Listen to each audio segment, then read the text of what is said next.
Hello. Looking back, I should have seen the signs. The subtle changes in her behavior, the growing distance between us, the way she started treating our marriage like an afterthought.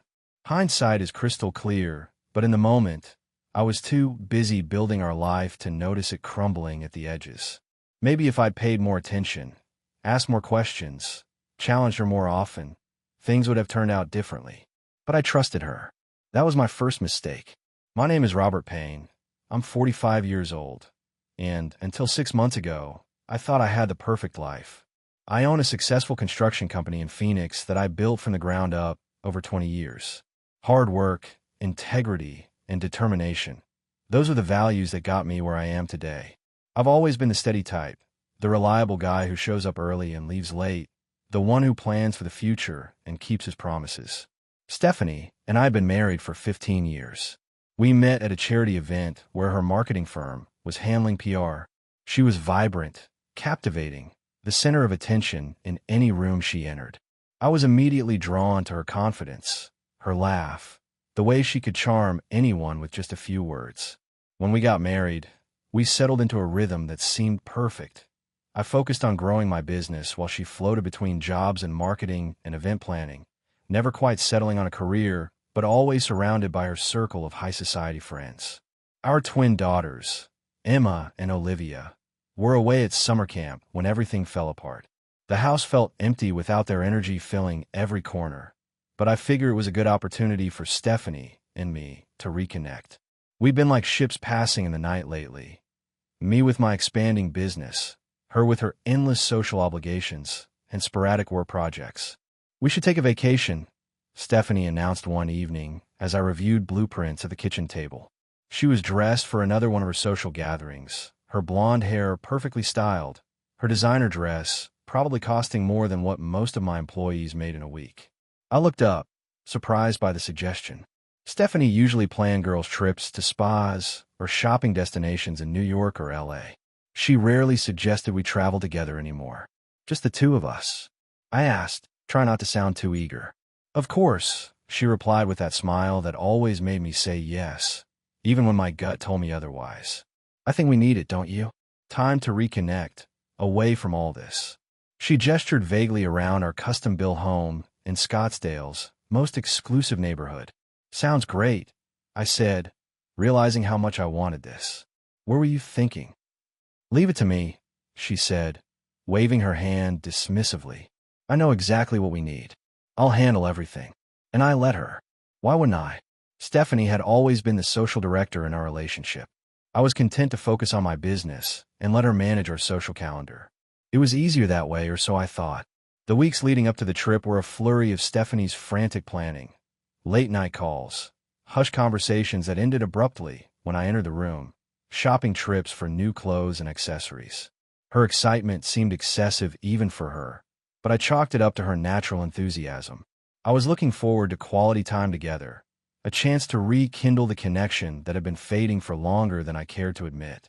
When departure day finally arrived, I felt a surge of optimism as we headed to the airport. Maybe this was exactly what we needed. Time away from the distractions of everyday life, a chance to remember why we fell in love in the first place. Looking at Stephanie as she checked her reflection in her compact mirror, I reminded myself how lucky I was to have her. If only I'd known then what was waiting for us at that five-star resort in Maui. If only I'd realized that this romantic getaway was about to expose the elaborate lie that my marriage had become. The moment we stepped into the Maui resort lobby, I knew something was off. The place was certainly impressive. Marble floors, soaring ceilings, ocean views that could take your breath away. But it wasn't the luxury that caught me off guard. It was the welcoming committee. Steph, you made it. A chorus of female voices rang out across the lobby. I turned to see three women rushing toward us, or rather, toward Stephanie. Victoria, Heather, and Madison, Stephanie's so-called elite circle. I recognized them from various charity events and holiday parties, though we'd never exchanged more than superficial pleasantries. Ladies, Stephanie squealed, dropping her designer luggage as she embraced them. I stood there, briefcase in one hand, carry-on in the other, as the four women created their own bubble of excitement, completely ignoring my presence. Robert, Stephanie finally said, turning to me with a practiced smile. You remember the girls? Before I could respond, Victoria stepped forward. We're so excited for this week. Stephanie's been planning it for months. Months? We'd only discussed this trip 3 weeks ago. I thought this was supposed to be just us, I said quietly to Stephanie, as the others chatted among themselves. She gave me a look that I'd seen too many times before, half pity, half irritation. Don't be difficult, Robert.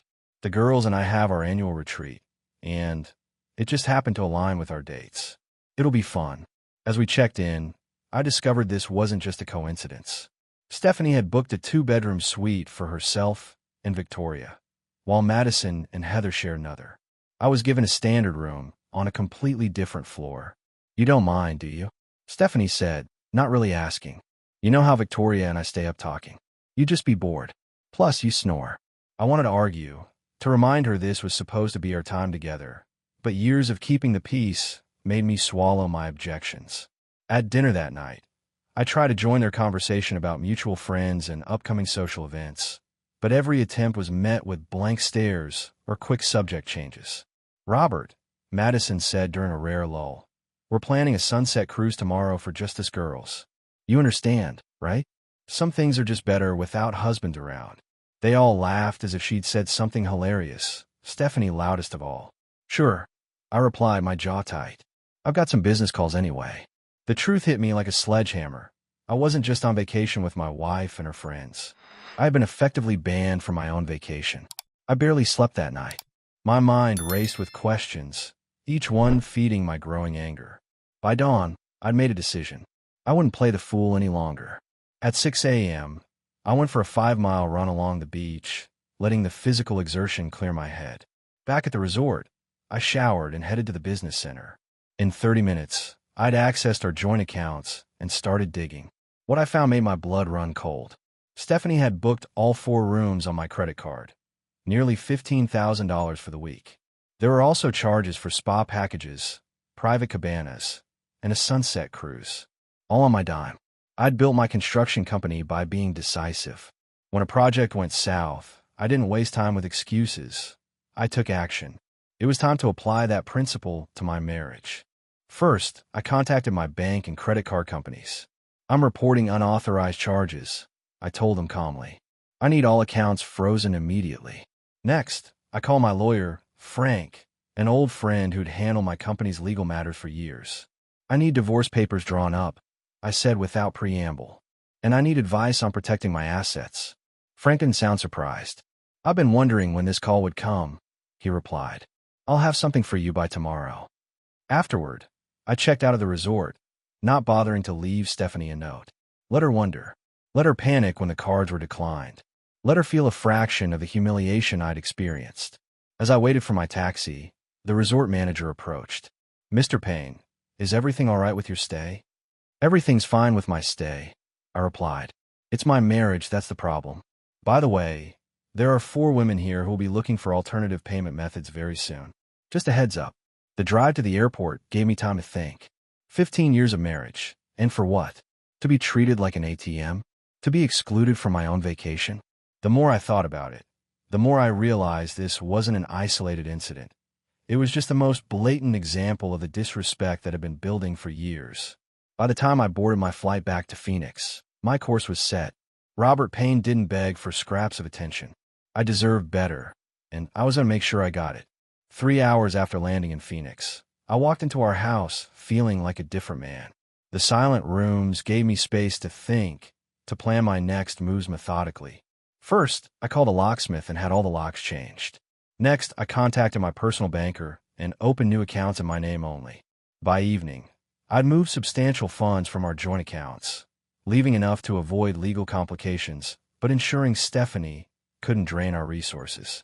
Around 10 p.m., my phone exploded with notifications, declined charges from the resort, followed by increasingly frantic text messages from Stephanie.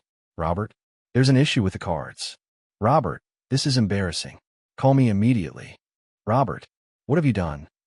I let the messages pile up, a chronicling of her dawning realization. Meanwhile, I boxed up her most treasured possessions and arranged for them to be shipped to her parents' house. The next morning, Frank arrived with preliminary divorce papers and a grim expression. "You sure about this?" he asked, watching me sign the documents without hesitation. "Never been more certain of anything," I replied. "Have them served at the resort." Frank raised an eyebrow. "That's pretty cold, Rob." So was discovering my wife had turned our second honeymoon into a girls' trip at my expense, I countered. After he left, I drove to my office. Work had always been my sanctuary, and I needed to focus on something productive. My site foreman, Mike, greeted me with surprise. "Thought you were in Hawaii till next week," he said. "Plans change," I replied simply. "How's the Westridge project looking?" By afternoon, Stephanie's friends were calling too. I blocked their numbers one by one. Her brother James called next. "What the hell, Robert? Stephanie's stranded." "No, James. She's exactly where she wanted to be, with her friends. She just doesn't have my money to pay for it anymore." "This isn't like you," he said, his tone softening. "What happened?" "I woke up," I answered. "Tell Stephanie she can stay with your parents when she gets back. Her things will be waiting." That evening, I sat on our patio with a glass of bourbon, watching the Arizona sunset paint the mountains. For the first time in years, I felt in control of my life. The pain would come later, I knew. But for now, there was just calm determination and the certainty that I'd done what needed to be done. 2 days after returning home, I was reviewing blueprints in my office when my administrative assistant poked her head in. "Robert, Stephanie's here. She looks upset." I glanced at my watch, sooner than I'd expected. "Send her in, Angela." Stephanie burst through the door like a hurricane, designer sunglasses pushed up on her head, face flushed with anger. Her perfect appearance had slipped, her clothes wrinkled, her hair lacking its usual meticulous styling. "How could you?" she hissed, slamming her hands on my desk. "You humiliated me. Do you have any idea what I went through?" I leaned back in my chair, maintaining eye contact. Probably similar to what I felt when I discovered my wife had turned our romantic getaway into a girls' trip and relegated me to a separate floor like an inconvenient afterthought. "It wasn't like that," she protested, her voice rising. "You're overreacting." "Am I?" "For rooms, Stephanie. 4 spa packages. A private sunset cruise. All on my credit card without my knowledge." Her expression flickered between anger and calculation. "I was going to tell you." "When?" "After you'd spent another 10 grand? Or when the cards were finally declined?" She switched tactics, her voice softening as she circled my desk. "Robert, baby, this is just a misunderstanding. We can work this out." She placed a hand on my shoulder, a gesture that once would have melted my resolve. I stood up, removing her hand. "I've already filed for divorce.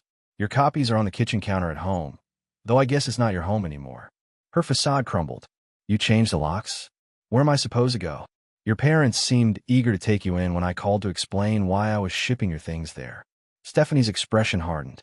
"My attorney will destroy you." I smiled without humor. "Good luck with that. The prenup you signed is ironclad, especially considering the documented unauthorized spending. But feel free to try." "You planned this," she accused, eyes narrowing. "You set me up." "No, Stephanie. You did this all on your own. I just finally decided to stop enabling it." After she stormed out, Angela reappeared with coffee. "You okay, boss?" "Better than I've been in years," I replied honestly. That evening, I drove to pick up the twins from the airport. Emma and Olivia rushed toward me in the arrivals area, full of stories about camp. "Where's Mom?" Emma asked as we walked to the car. "She's staying with Grandma and Grandpa for a while," I said carefully. "We'll talk about everything when we get home." As we drove through the desert twilight, the girls chattering in the back seat, I felt a weight lifting. The hardest conversation was still ahead, explaining to my daughters that their parents were separating. But for the first time in recent memory, I felt like I was steering my own life instead of being a passenger in it. Telling the twins about the divorce was one of the hardest things I'd ever done. We sat in the living room after dinner, the remnants of their favorite pizza on the coffee table. "Girls, I need to talk to you about something important," I began, heart pounding despite my outward calm. "Your mother and I have decided to separate. We're getting divorced." Their reactions were as different as their personalities. Olivia burst into tears, while Emma's face hardened with questions. "Why?" Emma demanded. "What happened?" I prepared for this, determined to be honest without burdening them with adult problems. "Your mother and I have grown apart. We want different things from life now. Is it because Mom spends so much money? Olivia asked through her tears. We hear you fighting about it. Her perception caught me off guard. It's more complicated than that, sweetheart. Sometimes people change, and the changes take them in different directions. Where will we live? Emma asked practically. This will still be your home, I assured them. You'll spend time with your mother too, but the details haven't been worked out yet. The conversation continued late into the night, with tears and questions and moments of unexpected insight from my teenage daughters. I answered everything as truthfully as possible while shielding them from the worst of it. They didn't need to know their mother had humiliated me or that she'd valued her social status more than our marriage. By morning, a new routine was beginning to take shape. I made breakfast while the girls got ready for school, the three of us finding our way in this altered reality. The days that followed brought a parade of calls, from Stephanie's friends expressing concern while fishing for gossip, from mutual acquaintances taking sides, from Stephanie herself veering between tearful pleas and vicious accusations. I weathered it all with the same steadiness I applied to my business. When problems arose at construction sites, panic never helped. Only clear thinking and decisive action made a difference. 2 weeks after Stephanie's return, her attorney sent a letter demanding half of everything, including my company. I forwarded it to Frank without comment. The next day, Frank's paralegal delivered our response. Copies of the prenuptial agreement, bank records showing Stephanie's extravagant spending, and witness statements from resort staff describing her behavior during our vacation. She doesn't have a leg to stand on, Frank assured me. Her attorney will advise her to settle once he sees this. Meanwhile, I focused on rebuilding life with my daughters. We cooked together, watched movies, talked more openly than we had in years. One evening, Olivia looked up from her homework with a thoughtful expression. Dad, you seem different now. More like yourself. Her observation struck me like a lightning bolt of clarity. She was right. For years, I'd been dimming my light to avoid outshining Stephanie. Now I was finally stepping into the fullness of who I was, not just as a businessman or provider, but as a man. A month into the separation, Stephanie's attorney requested a meeting to discuss settlement terms. Frank advised me to attend, so I found myself sitting across from my soon-to-be ex-wife in a conference room downtown. Stephanie had recovered her polished appearance, but something was different. The confident glow had dimmed, replaced by a brittleness that hadn't been there before. My client is willing to be reasonable, her attorney began. Frank snorted. Reasonable would have been accepting the fair offer we already presented. I watched Stephanie rather than participating in the legal volley. For 15 years, I'd been attentive to her moods, anticipating her needs, making her the center of my world. Now I observed her with detached clarity, seeing the calculated gestures and practiced expressions that had once seemed natural. Robert, she finally said, interrupting the attorneys, can we speak privately? Against Frank's advice, I agreed. When we were alone, Stephanie's facade crumbled. I don't understand why you're doing this, she said. Everyone fights. Everyone has rough patches. This wasn't a fight, Stephanie. This was you deliberately excluding and humiliating me, then expecting me to foot the bill for it. It was the final straw, not an isolated incident. I've apologized. What more do you want? I met her gaze steadily. I want a divorce. I want to move forward with my life. I want what I should have asked for years ago. Respect. The girls need their mother, she tried, switching tactics. They do, I agreed. Which is why I'm offering generous visitation and child support, despite your attorney's ridiculous demands. Tears filled her eyes. Real ones this time, not the performative weeping I'd witnessed so often. I didn't think you'd ever actually leave. That simple statement crystallized everything. Stephanie had taken me for granted for so long that she'd convinced herself I would tolerate anything. That was your mistake, I replied calmly. I'd like to wrap this up quickly, for the girls' sake. But with or without your cooperation, this marriage is over. When we rejoined the attorneys, Stephanie was subdued. I'll take the original offer, she said quietly. After the meeting, I drove to the Westridge construction site. Physical work had always cleared my head, and today I needed that release.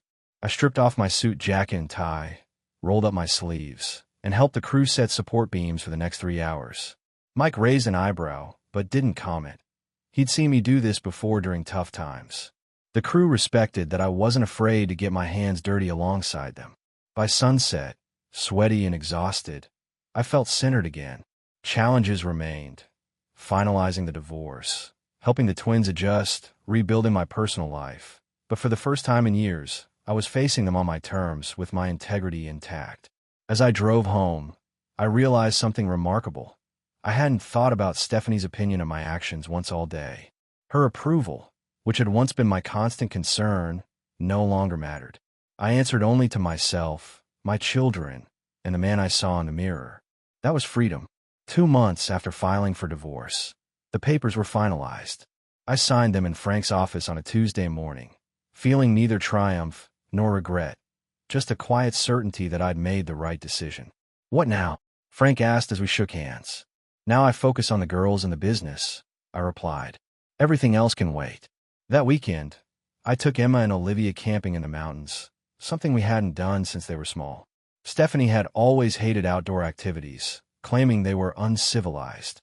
Without her disapproval looming over us, we rediscovered the simple pleasure of sitting around a campfire, telling stories under a canopy of stars. "Dad, can I ask you something?" Emma said as we roasted marshmallows. "Anything, sweetheart. Are you mad at us for still loving Mom? Grandma says we should be angry with her for breaking up our family." I set down my stick, giving her question the serious consideration it deserved. "Your grandmother is wrong," I said firmly. "Your mother is still your mother, and you should absolutely love her. The issues between us are separate from your relationship with her."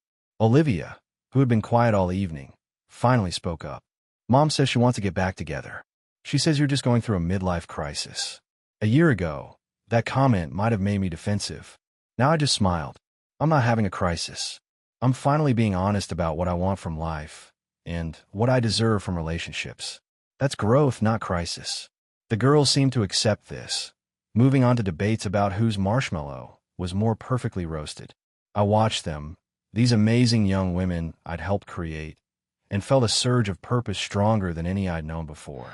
Back at work, I implemented changes I'd been considering for years, but had hesitated to pursue because Stephanie thought they were too risky. I expanded the company into green building technologies, secured 2 major government contracts, and promoted Mike to Chief Operations Officer to free myself for strategic planning. One evening, as I reviewed sustainable housing designs in my home office, my phone rang. It was Victoria, one of Stephanie's friends from the Maui trip. "Robert, I hope I'm not overstepping," she began, her voice lacking its usual sharp edge. I wanted to apologize for my part in what happened. It wasn't right, and I felt terrible about it. Her unexpected contrition caught me off guard. "I appreciate that, Victoria." "Stephanie's struggling," she continued hesitantly. "She misses you." Years of conditioning nearly made me ask how I could help, what I could do to ease Stephanie's pain. Instead, I took a deep breath. "I'm sorry to hear that, but her well-being isn't my responsibility anymore." After hanging up, I realized something profound had shifted. I wasn't being callous. I was establishing healthy boundaries. The Robert who would have dropped everything to rush to Stephanie's aid, who would have sacrificed his own needs to meet hers, was gone. In his place stood a man who understood his own worth. That night, I wrote a list of personal goals, things I wanted for myself, not just for my business or my children.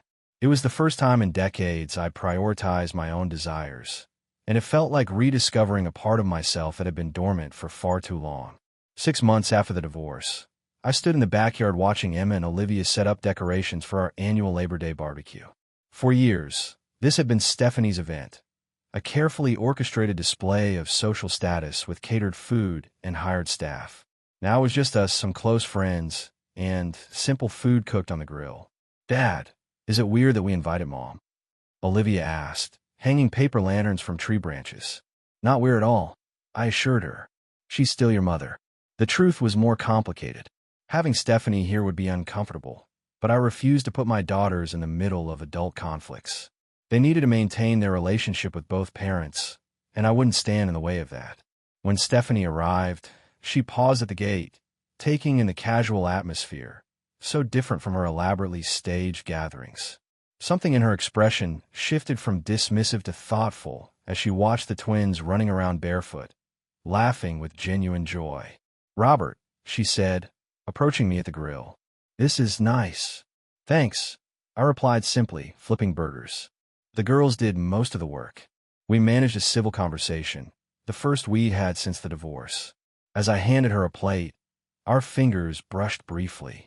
6 months ago, that touch would have meant something, stirred regret or longing. Now it was just incidental contact, carrying no emotional charge whatsoever. Later, as the sunset painted the sky in shades of orange and pink, my friend Jim nudged me. "See that woman by the cooler? She's been checking you out all evening." I glanced over to see an attractive brunette talking with Mike's wife. "That's Catherine," I said. "She's designing the sustainable housing complex for the Riverview project." "You should ask her out," Jim suggested. The idea didn't terrify me as it might have months ago. I wasn't ready for anything serious, but maybe it was time to consider possibilities beyond the familiar rhythm of work and fatherhood. After the party, as I cleaned up the yard, Stephanie helped gather paper plates and cups. "You seem different," she observed. "Happier." "I am," I acknowledged. "The girls are thriving," she added, her voice carrying a hint of surprise. "You're doing well with them." "We're figuring it out together," I replied. As Stephanie left, she paused at the gate. "For what it's worth, I'm sorry, Robert. For Maui. For a lot of things." I nodded, accepting her apology without needing to unpack its meaning. Some bridges couldn't be rebuilt, but maybe we could construct something new. Not a marriage, but a respectful co-parenting relationship that put our daughters first. That night, I looked up Catherine's contact information and drafted an email about grabbing coffee to discuss the project. Then, with only a moment's hesitation, I added, "Or maybe dinner, if you're interested in talking about things besides blueprints and building codes." I hit send and smiled. The future was unwritten, and for the first time in years, that felt like an adventure rather than a threat. 1 year after the Maui incident, I stood in my office overlooking the Phoenix skyline, reflecting on how dramatically my life had changed. The construction company had expanded into 3 new states. The Sustainable Housing Initiative had won national recognition. The twins were thriving in high school, developing their own interests and identities.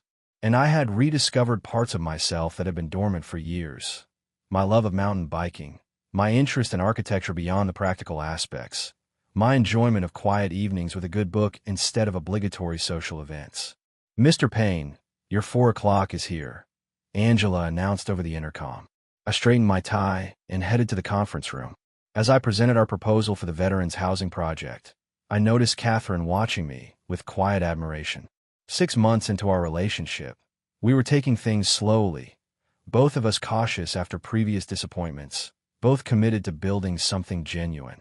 That evening, as we had dinner on Catherine's patio, she asked, "Any regrets about how things turned out?" I considered the question seriously. About ending the marriage? No. About not doing it sooner? Maybe. But then I wouldn't have my daughters, and I can't imagine life without them. "You're a good father," she observed, "and a good man." "That's rare." "I wasn't always," I admitted. "I let Stephanie's needs overshadow everything, including my self-respect. That wasn't good for anyone. Not me, not the girls, not even Stephanie in the long run." Later that week, I met Stephanie for our monthly co-parenting coffee. These meetings had evolved from tense obligations to functional discussions about the girls' needs. She'd found a job at a marketing firm and seemed more grounded than I'd seen her in years. "Emma told me about Catherine," she said without preamble. "She seems good for you." "She is," I confirmed, surprised by Stephanie's lack of bitterness. "I've been seeing someone too," she admitted. "Nothing serious yet, but hopeful." We shared a moment of genuine goodwill. Not the rekindling of old feelings, but the acknowledgement that we'd both found better paths forward. As I drove home, I reflected on the journey of the past year. The painful vacation that had forced me to see the truth. The decisive action that had reclaimed my dignity. The rebuilding that had followed. The man who returned from Maui alone was not the same man who'd initially boarded that plane. He was stronger, clearer, unwilling to accept disrespect or manipulation.